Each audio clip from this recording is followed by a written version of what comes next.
Alright, so we are in the last book of The Return of the King, book 6, and first 5 chapters of that, and then the second 4 chapters of book 6 and appendices A and B is what is all that's left after this video. So, book 6, the first 5 chapters are the Tower of Cirith Ungol, the Land of Shadow, Mount Doom, the Field of Cormallen, the Steward, and the King. So those are the 5 chapters. I don't think I have I might have a few more notes for these 5 chapters. I don't remember. But either way, I'll do the same thing as I have been doing, where I briefly go through what each of the chapters is about, and then I'll go through my notes. So Tower of Cirith Ungol, this is Sam. It's pretty much entirely Sam's perspective, and this is him in the Tower of Cirith Ungol. Getting into the Tower of Cirith Ungol and searching for Frodo and finding Frodo, and then Frodo and Sam make their escape from Cirith Ungol and out into Mordor. That's really all the important things.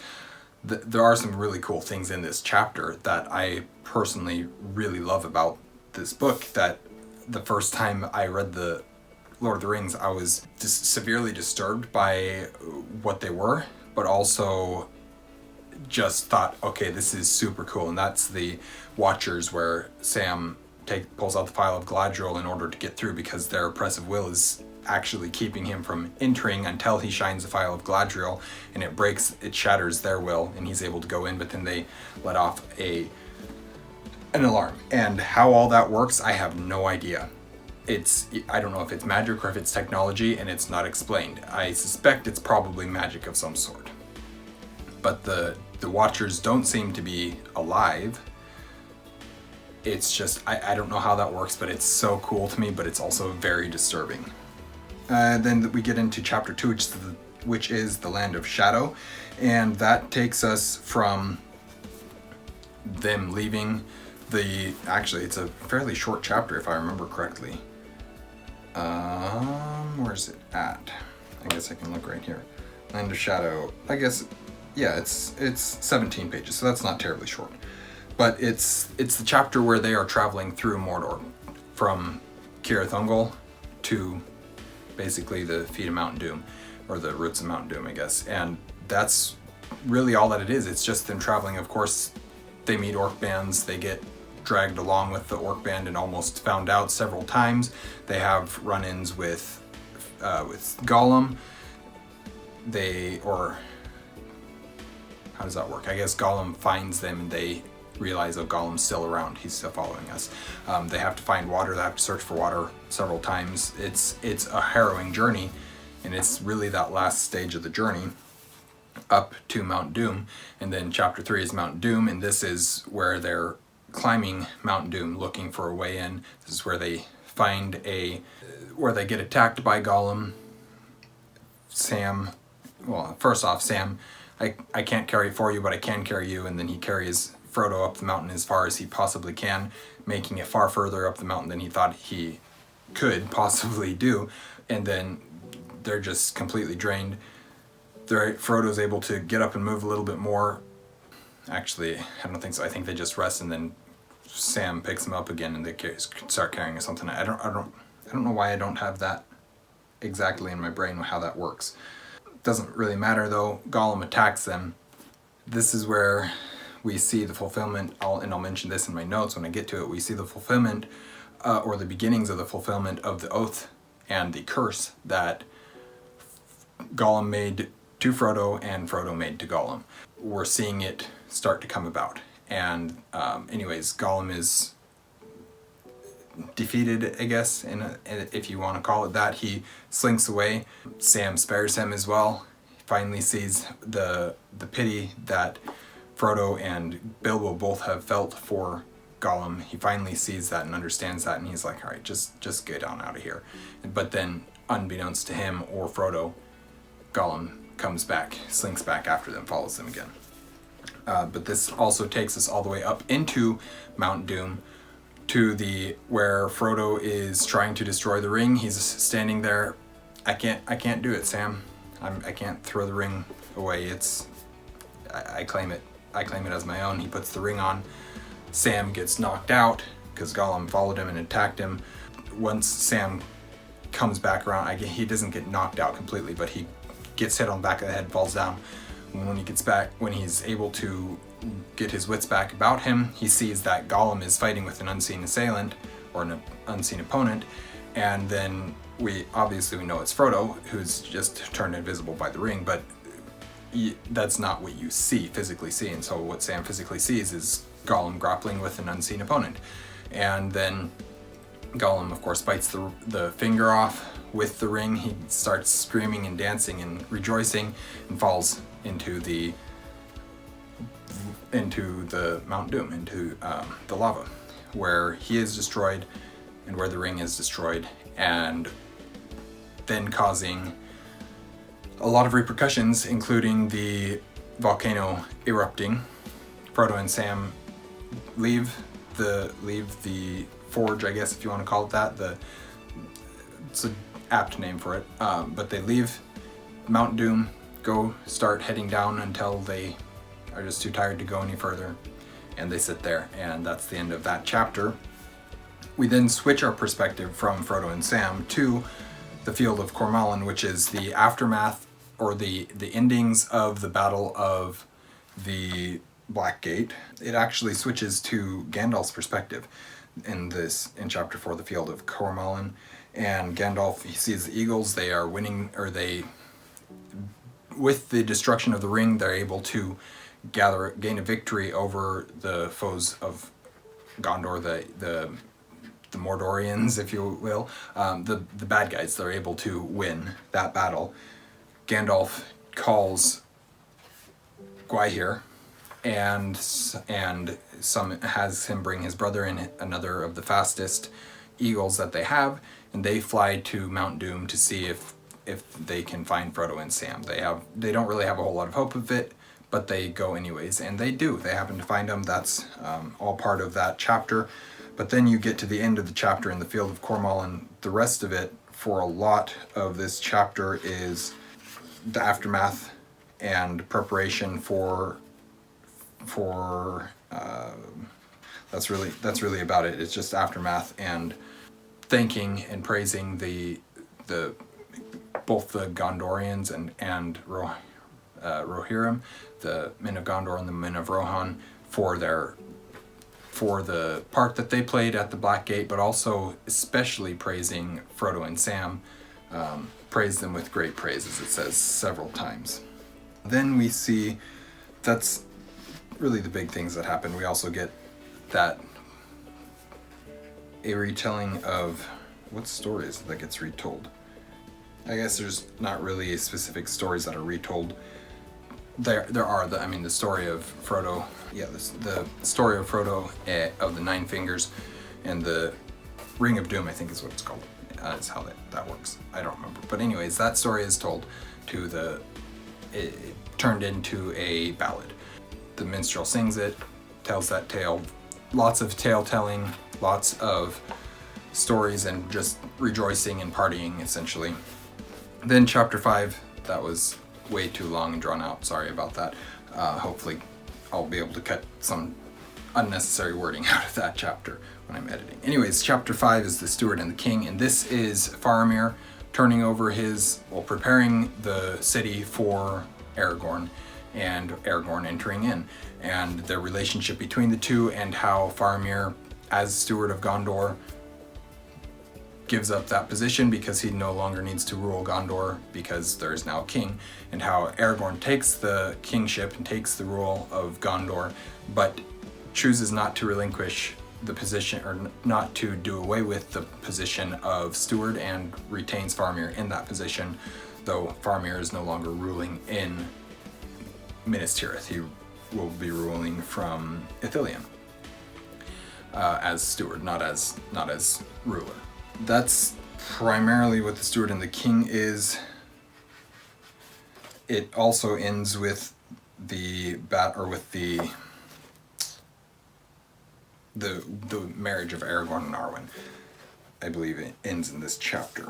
Yes, it does. So it ends with the wedding of Aragorn and Arwen, and it also ends with Gandalf taking Aragorn to to find up onto Mindoluin, which is the mountain, and they find a white tree, or a sapling of the white tree, which signifies the kingship and the health of the nation, essentially. As long as there is a white tree in bloom, there will be a king, and when there's not a king, when the line of kings is broken, the white tree will die forever, type thing. That's a little bit more lore heavy that I don't need to go into, but it's more explained in Silmarillion. So that is those chapters. I'm only 12 minutes into thoughts here, so that's good. Where are we at then? Where is end of chapter 10? Okay, so here we go. There's a lot of probably me reading quotes in this section, because that's a lot of what I was thinking of. Was like, I really like this section for whatever the quote it was saying or whatever it was. Anyways, we've got the first one. Immediately he felt the great burden of its weight, and felt afresh, but now more strong and urgent than ever, the malice of the eye of Mordor, searching, trying to pierce the shadows that it had made for its own defense, but which now hindered in its unquiet and doubt. This is in that first chapter that I was reading, Tower of Cirith Ungol, where Sam is still has the ring, bearing the ring. He is wearing it, and then he takes it off right as he goes over to what is officially inside of Mordor. But Sauron, who is searching for the ring, is unable, for some reason, seems unable to pierce the shadows, even though he senses that, and I don't understand why this is, maybe because he's not looking. Maybe he's just looking specifically at Cirith Ungol in the ring, and I don't know why it is, but he can't, and it's just something that I noticed. There's another time where it seems as if Sam's calling out to someone works. I mentioned, must have been in my Two Towers ones, where he calls out and says, I wish Tom Bombadil was here, or something like that, and he could help us. And then he was reminded of the Phial of Galadriel, and he's reminded of, he's reminded of the Phial of Galadriel, and I thought there was something else, but anyways, that's in one of my Two Towers videos. You can go watch that to find the thoughts. But he calls out to Galadriel in this instance and asks for if I could just see the lady once more, and I would ask her for light and fresh water, or something like that. Clean light and water, I believe, is the words that he says. And so it's just, I wrote coincidence maybe, but he calls out to Galadriel for light and water, and that's exactly what they get, just like when he called out to Tom. Obviously, I just mentioned that he called out to Tom for something, and that's exactly what happened. They got exactly what they need. Why this is the case, how this happens, you could, I thought I wrote it down. I guess maybe it's just in the fact that another time where it seems that as if Sam's calling out to someone actually works, whether that's they hear his prayer, or Eru hears his prayer, or what it might be. For some reason, it works. It seems to work. I don't know that I can find where this is at, but there's a quote here that I want to try and find. Okay. Alright. Okay. Oh, I know exactly where it's at. If I can find it. I know that it's Sam thinking about what's going on, and I know where it comes, but I have to find it. Let me see. Let me give you some context as to what happens. He's trying to stay awake, and he climbs out from under the brambles to keep himself awake while Frodo sleeps, since he knows that Gollum is about. And he looks up into the sky, and there, peeping among the cloud rack above a dark tor high up in the mountains, Sam saw a white star twinkle for a while. The beauty of it smote his heart as he looked up out of that forsaken land, and hope returned to him. For like a shaft, clear and cold, the thought pierced him that in the end the shadow was only a small and passing thing. There was light and high beauty forever beyond its reach. His song in the tower had been defiance rather than hope, for then he was thinking of himself. Now, for a moment, his own fate and even his master's ceased to trouble him. He crawled back into the brambles and laid himself by Frodo's side, and putting away all fear, he cast himself into a deep, untroubled sleep. Just this idea that he is also saying the shadow's only a passing thing. Even if we lose here, it's not going to go on forever. Eventually, Eru will win out against darkness, against Mordor, against Sauron, against Morgoth eventually. So it's, I just like that. We get the potency. My next comment is the potency of the Waybread increases when relying solely on it. This feels to me like Tolkien slipping in a bit of his faith, maybe unknowingly, but possibly purposeful as well. But the more you rely solely on God, the more you realize how he provides. And that's kind of what this idea of the Waybread is. I don't write down to go searching for that, but just this idea that as they wean themselves away from the real food, as they call it, of that Faramir provided them with while in Ithilien, and they just have to rely solely on this elven Waybread, they find that it's more potent, that it is better for them than the food was on its own, but also it lasts longer. They don't need to eat as much of it. It keeps their, it's not filling, but it keeps their energy up in ways that it wouldn't before, and more so as they continue to rely more and more on the bread itself only. And that idea of relying on something completely, that's part of Christianity, where the more you rely solely on God for protection, for help, the more that you will see his provision for you being more than enough and more fulfilling the more you use it, the more you rely on it. And I don't know that that's something that he was consciously thinking about, or if that's at all what was thinking about it, but I noticed that as I was reading it, and I thought it was kind of an interesting parallel, if you will. Frodo remembers nothing. He knows intellectually that they happened, but cannot recall them to his mind. So this is section in chapter Mount Doom where Frodo and Sam are talking. Sam is saying, do you remember back in Ithilien when we did this and that? And I'll see if I can find it because I want to read it. Alright, I found it. So, let's see. Do you remember that bit of rabbit, Mr. Frodo? He said, and our place under the warm bank in Captain Faramir's country, the day I saw an Oliphant? No, I am afraid not, Sam, said Frodo. At least, I know that such things happened, but I cannot see them. No taste of food, no feel of water, no sound of wind, no memory of tree or grass or flower. No image of moon or star are left to me.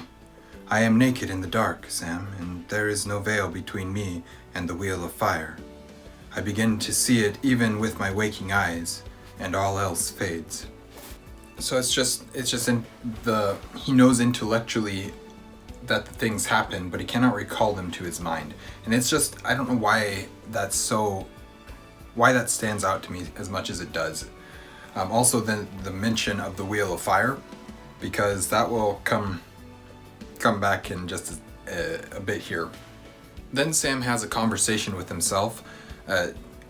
What that then is, that's sometime between in the chapter anyway. Sam is talking to himself, and it's a conversation very, very similar to the way that Gollum and Smeagol have a conversation with themselves, where one is I'm the aggressor, I'm gonna beat you up if you don't do what I tell you, you're an idiot, you're stupid, you're dumb, all these things. And then the other person is, no, I'm just doing what I'm doing, I'm trying to live my life, I am here because I have to be here.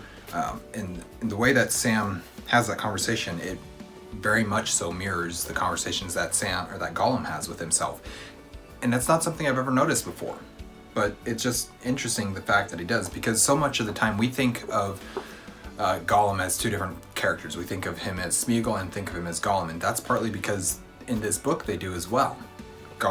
Sam calls them Slinker and Stinker, and they are treated differently and they act differently when the one personality is above the other one, but it's less of a personality in that way. I mean, yes, it's personalities, but it's not two beings, if that makes sense. It's still the same person. It's just them thinking in a different manner at that time. And just seeing it in Sam helps you to understand that it's not that Gollum is actually two different people. Smeagol and Gollum are two different characters. It's a manner of thinking for these characters, and I don't know why that stood out to me so much this time. Okay, then we get to... I didn't... I guess I'll pull it out. I'll go find that before I move on. So I mentioned the Wheel of Fire back there. And the reason why I mentioned that is because Renfeld, Tim Anderson, in his read-through of this chapter several weeks ago now, he mentioned this very thing, and I commented on it because I thought it was interesting. And that is when, after Gollum attacks Frodo and Sam on the slopes of Mount Doom, and after he attacks them, Frodo gains the upper hand, and let me see if I can find this. Gollum and Frodo were locked together. Gollum was tearing at his master, trying to get at the chain of the ring. This is probably the only thing that could have roused the dying embers of Frodo's heart and will, an attempt to wrest his treasure from him by force. He fought back with a sudden fury that amazed Sam and Gollum also. Even so, things might have gone far otherwise if Gollum himself had remained unchanged. But whatever dreadful paths, lonely and hungry and waterless, he had trodden, driven by a devouring desire and a terrible fear that had left grievous marks on him, he was a lean, starved, haggard thing, all bones and a tight-drawn, sallow skin. A wild light flamed in his eyes, but his malice was no longer matched by his old gripping strength. Frodo flung him from him and rose up quivering. "Down, down," he gasped, clutching at his hand to his breast, so that beneath the cover of his leather shirt he clasped the ring. "Down, you creeping thing, and out of my path! Your time is at an end. You cannot betray me or slay me now." Then suddenly, as before, under the eaves of the Emyn Muil, Sam saw these two rivals with other vision. A crouching shape, scarcely more than a shadow of a living thing, a creature now wholly ruined and defeated, yet filled with a hideous lust and rage. And before it stood stern, untouchable, now by pity, a figure robed in white, but at his breast it held a wheel of fire. Out of the fire there spoke a commanding voice. "Begone, and trouble me no more. If you touch me ever again, you shall be cast yourself into the fire of doom." The crouching shape backed away, terror in its blinking eyes, and yet at the same time insatiable desire. There's a whole... that whole first paragraph that I read is big and long and didn't need there other than for context for this. Frodo stands up, "Down, down," as he's clutching the ring. But at its breast it held a wheel of fire. This wheel of fire is the ring itself. It's the will of Sauron manifesting itself directly, I guess, more fully. I'm struggling to come up with the correct words that I'm trying to say, but it's not Sauron.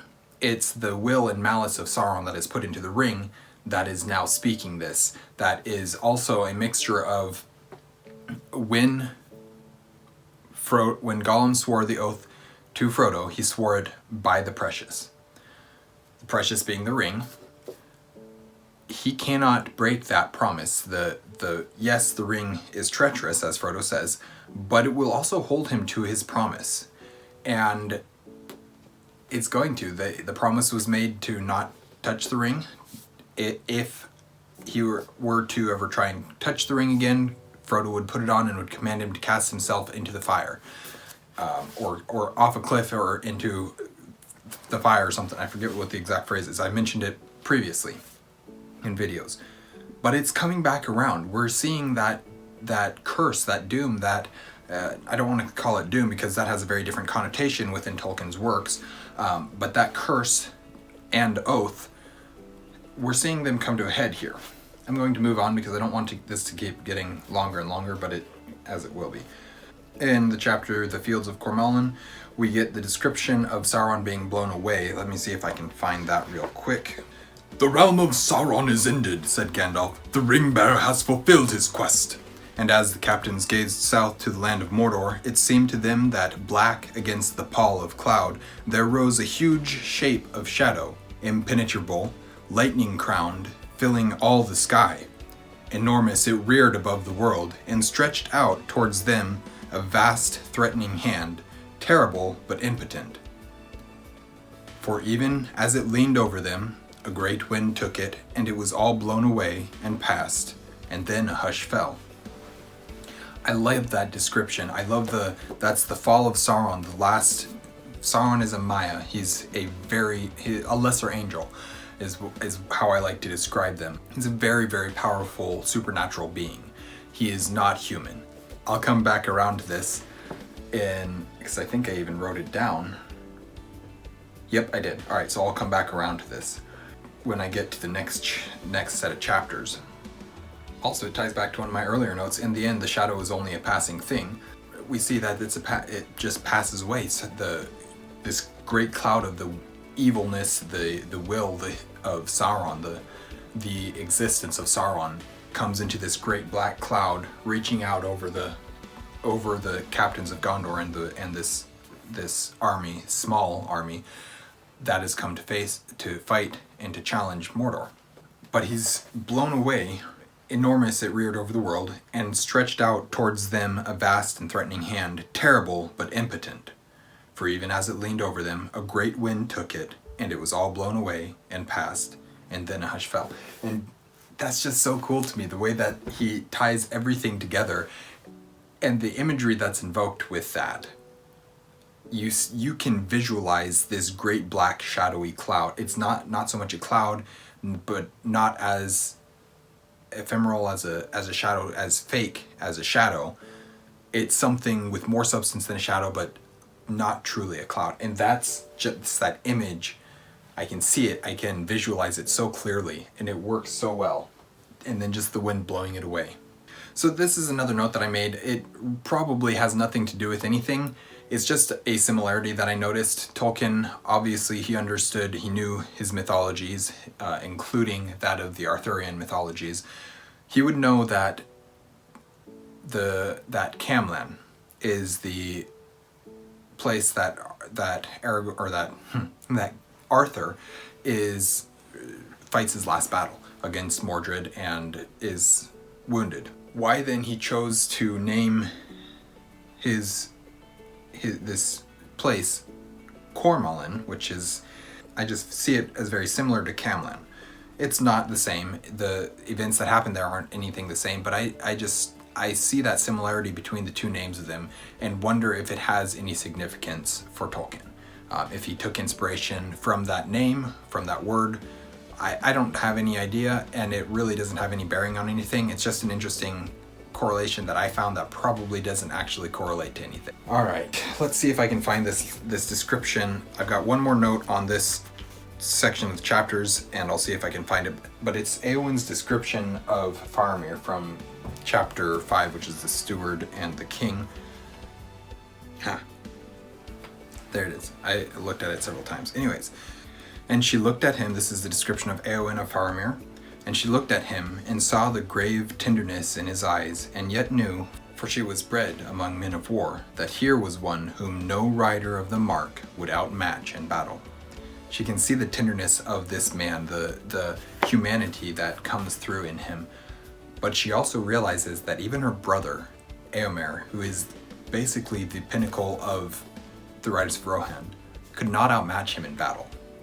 That's how skilled Faramir is. But then you also see all these other moments about how he's I love not the sword for its sharpness, nor the arrow for its swiftness. That whole speech that he gives.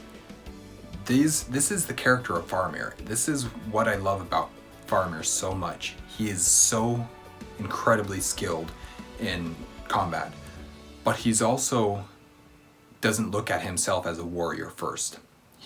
A defender, yes, but he doesn't look at himself as a warrior.